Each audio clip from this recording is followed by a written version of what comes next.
Welcome again student to my video lecture. इससे पहले जो मैंने वीडियो बनाई है उसमें आप लोगों की चैप्टर 2 की जो क्लास 8 की साइंस बुक है उसको मैंने शुरू कर दिया है और ये उसी का पार्ट 2 वीडियो है। पार्ट 1 देखना न भूलें, वो भी बहुत इंपॉर्टेंट है, जिसमें मैंने डिटेल में बताया माइक्रो ऑर्गेनिज्म हमारे फ्रेंड्स है और हमारे एनिमीज़ है। मीन्स उस चैप्टर को मैंने थोड़ा डिटेल में उस चैप्टर के टॉपिक को बता दिया है। ठीक है, तो बस चैप्टर की तरफ मूव ऑन करते हैं। So let's move on to our next topic. इससे पहले मैंने आप लोगों की जो पेज नंबर 21 में जो एक्टिविटी है 5 बिकर्स वाली, मीन्स कर्ड का फॉर्मेशन, उस एक्टिविटी को भी उसमें मैंने कवर अप कर लिया है। सो ये वीडियो स्टार्ट करते हैं बिना टाइम वेस्ट किए। Let's move on.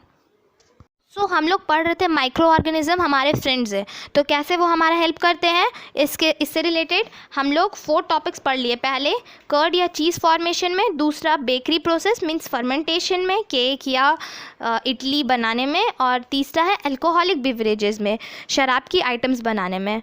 4th है सीवेज ट्रीटमेंट। सीवेज यानी जो गंदगी होती है, जो स्पेशली जो नली की जो नाले की गंदगी होती है उसमें, या फिर इंडस्ट्रियल वेस्ट में, वो सबको साफ़ करने में भी माइक्रो ऑर्गेनिज्म का बहुत बड़ा रोल होता है। जो बैक्टीरिया, जो माइक्रो ऑर्गेनिज्म सीवेज और इंडस्ट्रियल वेस्ट को साफ़ करने में मदद करते हैं, उनको हम लोग एफ्लुएंट बोलते हैं, उनको एफ्लुएंट बोला जाता है। और जिस प्रोसेस से ये सफाई का काम होता है या फिर जिस प्रोसेस से ये ट्रीटमेंट होता है उसको बायो ऑगमेंटेशन बोला जाता है। ओके, तो ये यहाँ पे ख़त्म होता है कि माइक्रो ऑर्गेनिज्म हमारे फ्रेंड हैं, कैसे हैं वो आप लोग को पता चल गया। अब हम लोग पढ़ेंगे ये माइक्रो ऑर्गेनिज्म का हमारे ह्यूमन हेल्थ में क्या इम्पोर्टेंस है, क्या अच्छा इफेक्ट है जो हम लोग का ह्यूमन हेल्थ में पाया जाता है। फर्स्ट इम्पॉर्टेंस है कि बहुत सारे माइक्रो ऑर्गेनिज्म हमारे एलिमेंट्री कैनाल में पाए जाते हैं, हमारे और बहुत सारे एनिमल्स के। एग्जाम्पल में काऊ, तो ये जो बहुत सारे माइक्रो ऑर्गेनिज्म पाए जाते हैं ये डाइजेशन में हेल्प करते हैं, डाइजेशन में और फूड को एब्जॉर्ब करने में। ओके, और काऊ के केस में ये जो माइक्रो ऑर्गेनिज्म है ये बॉवल मूवमेंट में हेल्प करते हैं। काऊ का एक स्पेशल मूवमेंट होता है कि वो खाना को अपने 4 चैम्बर्ड स्टमक में पहुंचाता है और उसके बाद फिर से उसको निकाल के खाता है।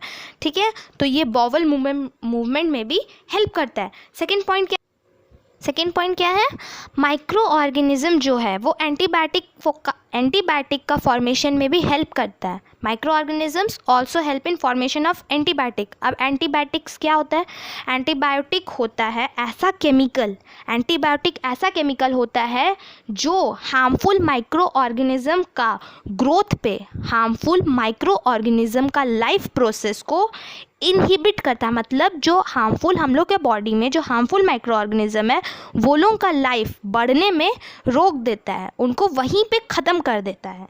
ठीक है, तो एंटीबायोटिक ऐसा केमिकल है जो हार्मफुल माइक्रो ऑर्गेनिज्म का लाइफ को या वो लोगों का ग्रोथ को ख़त्म करता है, वो लोगों का लाइफ प्रोसेस को अफेक्ट करके, मतलब वो लोग जो बढ़ रहा है उस प्रोसेस को वो अफेक्ट करता है और वो लोगों को ख़त्म कर देता है, वो लोगों को ग्रोथ को ख़त्म कर देता है। इसलिए एंटीबायोटिक बहुत ज़रूरी है। तो antibiotic are chemicals that inhibit the growth of harmful organism by affecting their life process. कुछ एंटीबायोटिक जैसे कि पेनिसिलिन जो एंटीबायोटिक है वो फंगस से ऑब्टेन होता है। कौन सा फंगस, पेनिसिलियम नोटेटम। और भी बहुत सारे एंटीबायोटिक है जैसे कि स्ट्रेप्टोमाइसिन, टेट्रासाइलिन और एरिथ्रोमाइसिन। ये सब बहुत सारे अलग अलग टाइप के फंगस और बैक्टीरिया से प्रोड्यूस होते हैं। एंटीबायोटिक हमारे बॉडी में बहुत ज़रूरी है कोई भी डिजीज़ से फाइट करने के लिए, चाहे वो कॉलेरा हो गया, चाहे वो डेंगू हो गया या कोई भी बीमारी। बट ये जो एंटीबायोटिक है ये ऐसे ही हम कभी भी जाके कोई भी मेडिकल स्टोर से लेके खुद से नहीं खा सकते। ये एक डॉक्टर का प्रॉपर प्रिस्क्रिप्शन पे ही खाना बेस्ट है, क्योंकि अगर हम लोग को कोई बीमारी नहीं है और अगर हम लोग ऐसे ही एंटीबायोटिक खा ले रहे हैं तो हम लोग का बॉडी में जो यूज़फुल माइक्रो ऑर्गेनिज्म है उसका लाइफ प्रोसेस भी इफ़ेक्ट हो सकता है, जिससे हम लोग का लाइफ में इफ़ेक्ट करेगा। और अगर हम लोग को कोई बीमारी है जैसे कि कॉलेरा, डेंगू, ये सब में से कुछ है, बिना डॉक्टर का प्रिस्क्रिप्शन का खा रहे हैं तो भी उसका गलत असर हो सकता है। इसलिए ये एंटीबायोटिक ज़रूरी तो है बट विथ डॉक्टर्स प्रिस्क्रिप्शन। और एक बात, ये जो एंटीबायोटिक्स हम लोग लेते हैं मीन्स डॉक्टर के प्रिस्क्रिप्शन पर ही जो लेते हैं, ये हम लोग कभी कभी ऐसा होता है कि हम लोग का, जैसे हम लोग को कॉलेरा है या डेंगू है, तो वो हम लोग का जब ठीक हो जाता है तो हम लोग डॉक्टर के डोज को लेना बंद कर देते हैं। बट ऐसा नहीं होना चाहिए, क्योंकि जो एंटीबायोटिक है हम लोग को जो मिला हुआ है प्रिस्क्रिप्शन में, जितना उतना हम लोग को फुल लेना चाहिए, ताकि ये लोगों का लाइफ प्रोसेस पूरा जड़ से ख़त्म हो जाए। अगर हम लोग हाफ में स्टॉप कर देते हैं तो इसमें ये चांसेस रहता है कि ये माइक्रो ऑर्गेनिज्म फिर से ग्रो करेंगे और फिर से हमारे बॉडी को इफ़ेक्ट करेंगे। सो थर्ड इम्पॉर्टेंस क्या है हमारे बॉडी में? हमारे बॉडी में पहले से हमारे ब्लड में कुछ एंटीबॉडीज़ पाए जाते हैं, कुछ एंटीबॉडीज़ पाए जाते हैं। मीन्स ये माइक्रो ऑर्गेनिजम्स होते हैं हमारे ब्लड में, जो हमारे ब्लड सेल्स में पाए जाते हैं ये एंटीबॉडीज़। ये एंटीबॉडीज़ का क्या काम होता है? ये एंटीबॉडीज़ जो बाहर से harmful micro organism and viruses आते हैं उसको डिटेक्ट करते हैं और उसको डिस्ट्रॉय करते हैं, उससे लड़ने में मदद करते हैं हमारे ब्लड सेल्स को। उसी टाइम में जब ये एंटीबॉडीज़, वो माइक्रो ऑर्गेनिज्म जब पहले हम लोग का बॉडी में इफेक्ट किया, मे बी बैक्टीरिया, फंजाई, जो भी हम लोग का बॉडी में इफेक्ट किया, वो एंटीबॉडीज़ उस माइक्रो ऑर्गेनिज्म से लड़े, तो नेक्स्ट टाइम जब भी वो माइक्रो ऑर्गेनिज्म हमारा बॉडी को फिर से इफेक्ट करेगा तो वो एंटीबॉडीज़ स्ट्रॉन्ग हो जाएंगे और उसको तुरंत ही रिकॉग्नाइज करके मार देंगे, क्योंकि ये पहले भी हम लोग का बॉडी को इफेक्ट किया है। तो उस एंटीबॉडी को ये याद आ जाएगा कि ये पहले भी हमारे बॉडी में इफेक्ट हुआ था, तो इस बार उसको मारने में उतना ज़्यादा टाइम नहीं लगेगा, तुरंत वो ख़त्म हो जाएगा। तो ये जो शक्ति होता है एंटीबॉडीज़ का रिकॉग्नाइजेशन वाला, उसको बोलते हैं इम्यूनिटी पावर। तो इम्यूनिटी पावर क्या होता है? एक ऐसा नेचुरल एबिलिटी होता है ऑर्गेनिज्म का।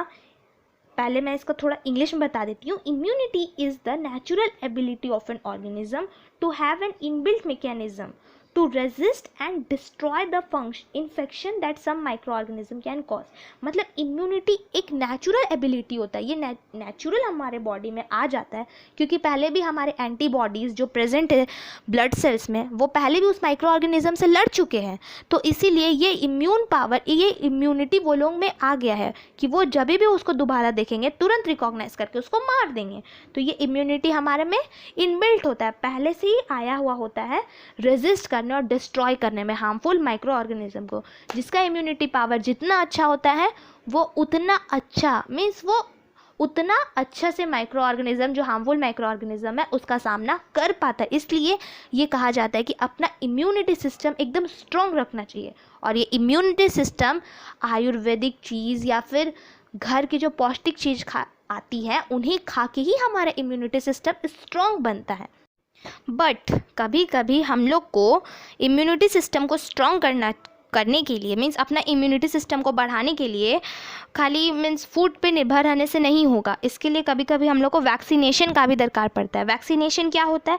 वैक्सीनेशन ऐसा प्रोसेस है जिससे हमारा इम्यूनिटी सिस्टम को स्ट्रॉन्ग किया जाता है। मतलब एक तरह से बोल सकते हैं कि एंटीबॉडीज़ को बढ़ाया जाता है हमारे बॉडी में। वैक्सीनेशन क्या काम करता है? जो हमारी बॉडी का इम्यूनिटी सिस्टम है उसको स्ट्रॉन्ग बनाता है, वो भी एंटीबॉडीज़ को प्रोड्यूस करके। ये जो वैक्सीनेशन का मीन्स जो वैक्सीनेशन प्रोसेस है ये दो तरीका से होता है। एक होता है इनोक्यूलेशन। इनोक्यूलेशन मतलब जिसको हिंदी में बोलते हैं टीका लगाना, थ्रू इंजेक्शन, इनोक्यूलेशन के थ्रू होता है। या फिर हम लोग वैक्सीन को ओरली भी लेते हैं ताकि हमारा इम्यूनिटी सिस्टम स्ट्रॉन्ग बन जाए और उस वायरस का या वो वो जो भी एंटीजेन आने वाले हैं वो सब का हम लोग फाइट कर सकते हैं। हमारा जो सेल होता है वो बहुत, जब हम लोग का इम्यूनिटी सिस्टम स्ट्रॉन्ग हो जाता है तो हम लोग का सेल बहुत क्लेवर हो जाता है और वो फास्टली मल्टीप्लाई करता है जब भी नेक्स्ट बार उस एंटीजन को देखता है। इसलिए वैक्सीनेशन या इम्यूनिटी सिस्टम का स्ट्रॉन्ग होना बहुत ही ज़्यादा इम्पॉर्टेंट है। एडवर्ड जेनर एक इंग्लिश डॉक्टर थे जो ये वैक्सीनेशन का प्रोसेस को स्टार्ट किए। 1796 में जेनर का डिस्कवरी था वो काउ पॉक्स के लिए। काउ पॉक्स जो होता है, जो बॉडी में तब छोटा मीन्स बहुत सारा दाना वाना निकल जाता था, जो काउ पॉक्स के लिए वो इम्यूनिटी बनाए थे तब। इम्यूनिटी मीन्स वो इनोक्यूलेशन बनाए थे, वो टीका का आविष्कार किए थे एडवर्ड जेनर, जिसके कारण क्या हुआ, स्मॉल पॉक्स को पूरा ख़त्म कर दिया गया। स्मॉल पॉक्स का इम्यूनिटी स्ट्रॉन्ग हो गया, स्मॉल पॉक्स पूरा जड़ से ख़त्म कर दिया गया और अब इंडिया में कोई भी केस नहीं आता है स्मॉल पॉक्स का। तो ये जो एडवर्ड जेनर है ये बहुत बड़ा एक हम लोग का केमिस्ट्री, हम लोग का एक बायोलॉजी या हम लोग का एक साइंस फील्ड में बहुत बड़ा चमत्कार टाइप का माना जाता है इनका इनोक्यूलेशन, क्योंकि ये स्मॉल पॉक्स बहुत बड़ा ही बीमारी था जो कि अब पूरा दुनिया से, पूरा विश्व से ख़त्म हो चुका है। ये जो माइक्रो ऑर्गेनिजम्स है इसका हमारे हेल्थ पर तो इफ़ेक्ट होता ही है, साथ ही साथ इसका पूरे वर्ल्ड मीन्स हर जगह इनका इफेक्ट है। सो नेक्स्ट क्या है, माइक्रो ऑर्गेनिजम्स इन एग्रीकल्चर। खेती बाड़ी में माइक्रो ऑर्गेनिजम्स का क्या रोल है।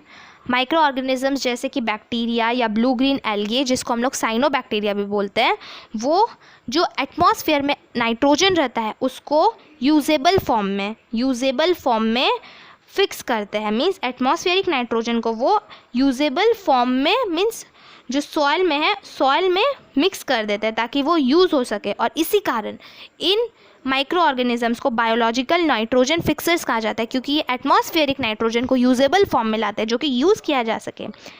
एग्जाम्पल के तौर पे एक माइक्रो ऑर्गेनिज्म है जिसका नाम है राइजोबियम। राइजोबियम जो है लेग्यूमिनस प्लांट, राइजोबियम जो है सिम्बायोटिक रिलेशनशिप में रहता है लेग्यूमिनस प्लांट का। उनका जो रूट नोड्यूल्स होता है, जो नीचे में रूट होता है, उसके नोड्यूल्स में रहता है ये राइजोबियम सिम्बायोटिक रिलेशनशिप में। ये क्या काम करता है, सॉइल का जो नाइट्रोजन है उसको बढ़ाता है, जिससे ये लेग्यूमिनस प्लांट्स को नाइट्रोजन का कमी नहीं होता है। कुछ साइनोबैक्टीरियाज भी हैं जो ये काम करते हैं।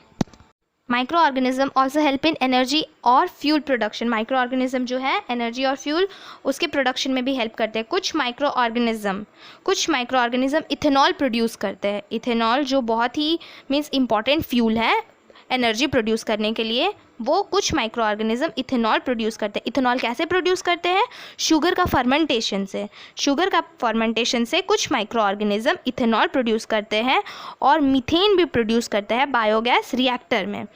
और ये जो इथेनॉल और मीथेन है ये दोनों ही फ्यूल है, मतलब बहुत ही ज़रूरी ईंधन है। इससे एनर्जी को निकाला जाता है, इससे एनर्जी को प्रोड्यूस किया जाता है, मतलब ये एनर्जी प्रोडक्शन में बहुत हेल्प करते हैं। नेक्स्ट क्या है, क्लीनिंग द इन्वायरमेंट। मीन्स जो माइक्रो ऑर्गेनिज्म है वो इन्वायरमेंट के भी साफ़ सफाई में मदद करते हैं। कैसे, जब कोई प्लांट या एनिमल का डेथ होता है, कोई भी प्लांट या एनिमल डाई करता है, मरता है, तो वो अपने पीछे अपना डेड बॉडी छोड़ के जाता है। मीन्स वही न्यूट्रिएंट और वो एनर्जी ऑर्गेनिक फॉर्म में रहता है, तो उसको जो सॉइल में, मिट्टी में, हवा में, पानी में मिलाने का काम डिकम्पोजर्स करते हैं। डिकम्पोजर्स क्या काम करते हैं, उस ऑर्गेनिक मैटर को कार्बन डाइऑक्साइड और न्यूट्रिएंट्स में कन्वर्ट करते हैं और वो न्यूट्रिएंट्स फिर से हमारे मिट्टी में मिलता है, जिससे हम लोग का जो न्यूट्रिशन साइकिल है वो फिर से रिवॉल्व होता है, वो हम लोग का मिट्टी में मिलता है, फिर से वो न्यूट्रिशन प्लांट्स के द्वारा एब्जॉर्ब किया जाता है, प्लांट्स बढ़ता है, we get energy and this cycle continues. ठीक है, तो माइक्रो ऑर्गेनिज्म का बहुत ही बड़ा रोल है।